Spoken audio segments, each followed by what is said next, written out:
They say that you played the Leonardo Hotel, Hinkley Island, twice in your career, once on the way up and once on the way down. It's great to be back. Any update, Darren, on the missing reports and files at all? Okay, in unrelated news, I need a couple of volunteers at lunchtime. I've got 25 cardboard boxes in my room that I need moving to my car. No, seriously, thank you for taking the decision not to applaud anyone onto stage. You've saved yourself 50% of the clapping time today, apart from our sponsor, very good. But could you break the rule to welcome to the stage product owner for D-TRO, John Cooper, ladies and gentlemen.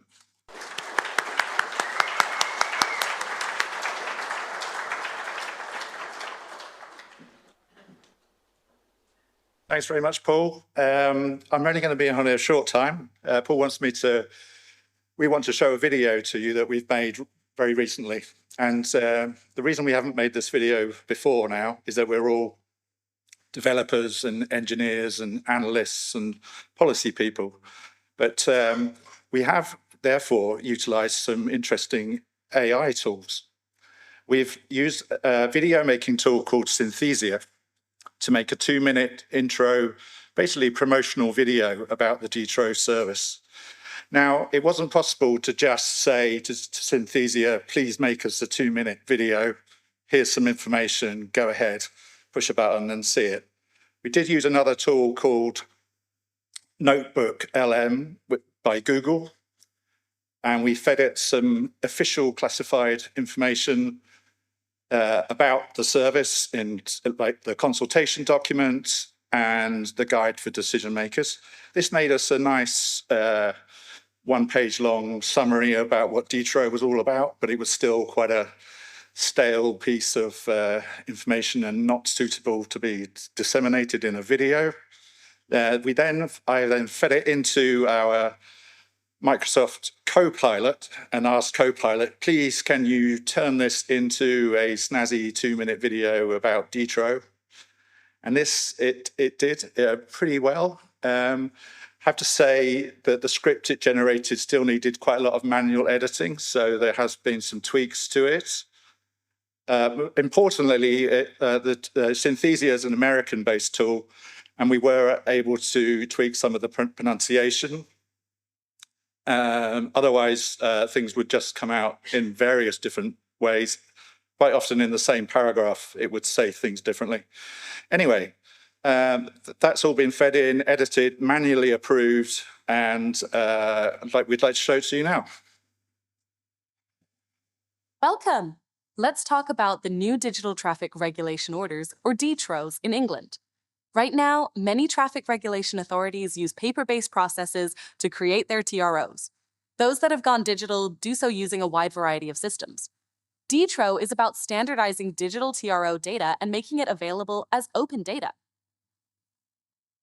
The Department for Transport is launching D-TRO, a central digital platform to standardize and improve access to traffic regulation information. This will help automated vehicles, the transport tech sector, and the public by providing up-to-date data from one trusted source. The Automated Vehicles Act 2024 provides the primary legislation that underpins the D-TRO project. The department consulted on secondary legislation earlier in 2025.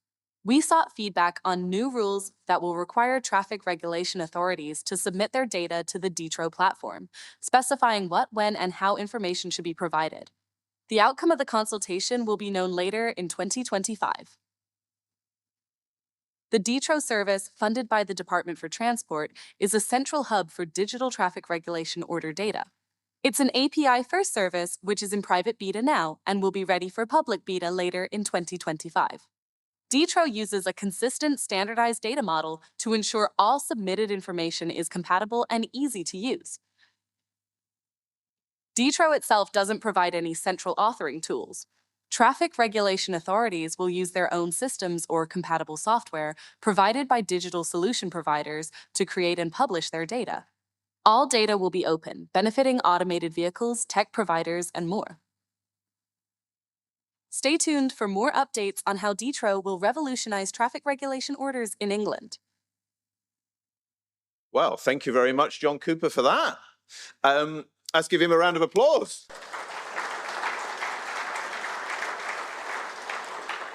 I think this might be my last year here by the looks of that, seeing as I'm going to be replaced by that lady. Let's enjoy the time I have left. So I've desperately tried to avoid death by PowerPoint for you today, guys. You're going to see a lot of presentations today, a lot of bullet points. I've tried to create a presentation without a single one. Let's see if I've been successful. So I was in the bar last night with Johnny Allen from the BPA, and he said to me, "Oh, are you going to do Paul's Dream?" And I think we've basically got to the stage with digital traffic orders where people are sort of requesting that I do the hits. But I do enjoy this quote from someone, the idea that just when you get bored of saying something, that's when people start to hear it. So forgive me if you've heard some of this stuff before, but we have to sort of iterate this message, give it to new people, and hopefully I'll bring some new spins to it today as well. Also, I've got some exciting slides showing real uses of the D-TRO data in action, which I think is the real meat of the presentation.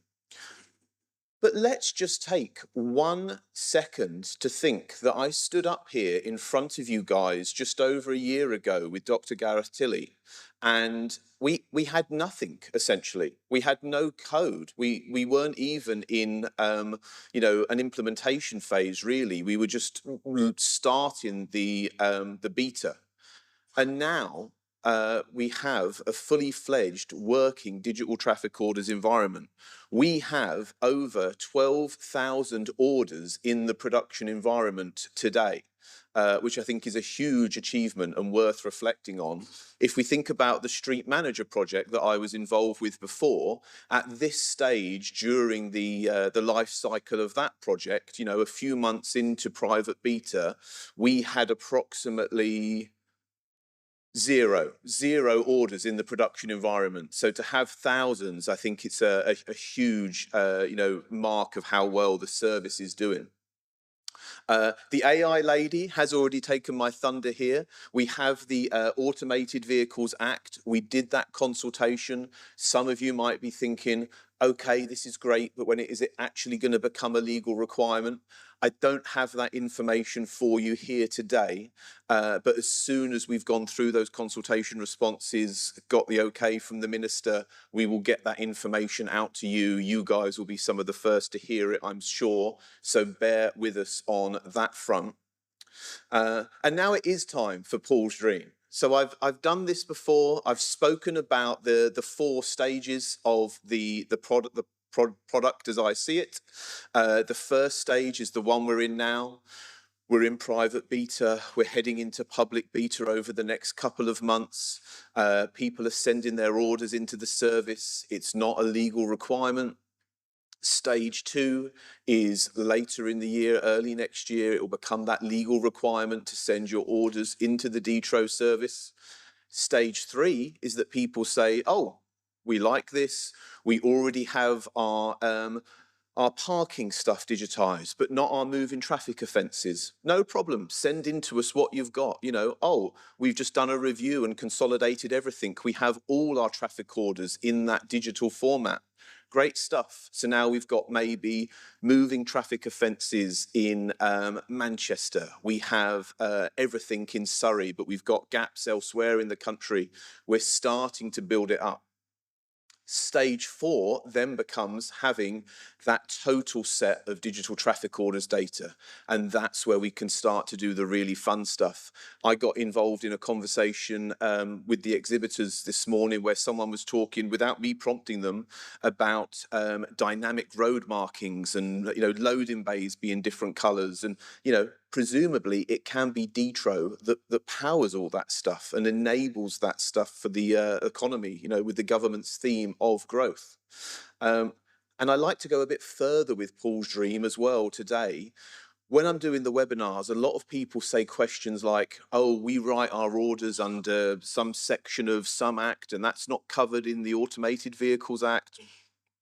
I would say don't worry about that aspect. If you're using the same software and we're working with those digital service providers to make them compatible with D-TRO, don't worry, just send what you've got into us.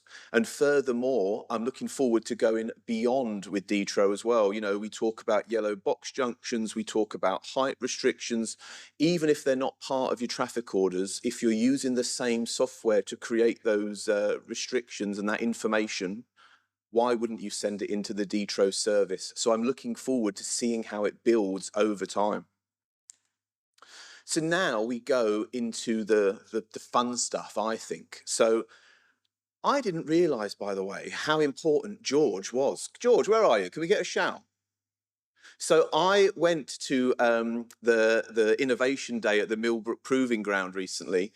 Turns out half the stuff was sort of secretly being powered by George, basically. I thought he was just the guy that hit the D-TRO service every single minute. So these are his slides. So you can see that we've got basically every order in Kent here that's in the production environment mapped out. And we can zoom in further as well and get more information and, you know, get really close in. We can see the parking orders as well. And, you know, if you click on them, you can then see more data about them as well and what sort of restrictions they are. So that's one way of mapping out traffic orders. And even in private beta, I think it's quite impressive that we have these visualizations already. This one, I think it was done by Google from information from Buchanan Computing.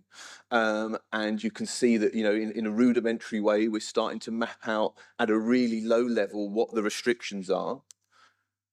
This is our favourite one because we've got Cooper House here. You can't quite see it. And this is Booth Street. And we worked with John Howard Booth on the project. So we thought that was really funny that you had those two things. But again, you can see you're starting to get data. No stopping is the restriction there. Already we're starting to get this sort of detailed information. And then Ordnance Survey did this one for us. So I think this is a 20 mile an hour or 30 mile an hour zone, and you can see a nice polygon of where the speed restrictions are. And then this one is, again, you know, snapped right to that curb line. You might need an OS license for this level of detailed, you know, information, by the way, but you can see that we've got a free parking place there, or it's no waiting at any time. And already we're getting right into the detail of the service and the things that I was saying a year ago we would be looking to do with the D-TRO service before we've even gone into public beta, we have successfully done. So I think it's a really positive picture of what we've done and where we're going.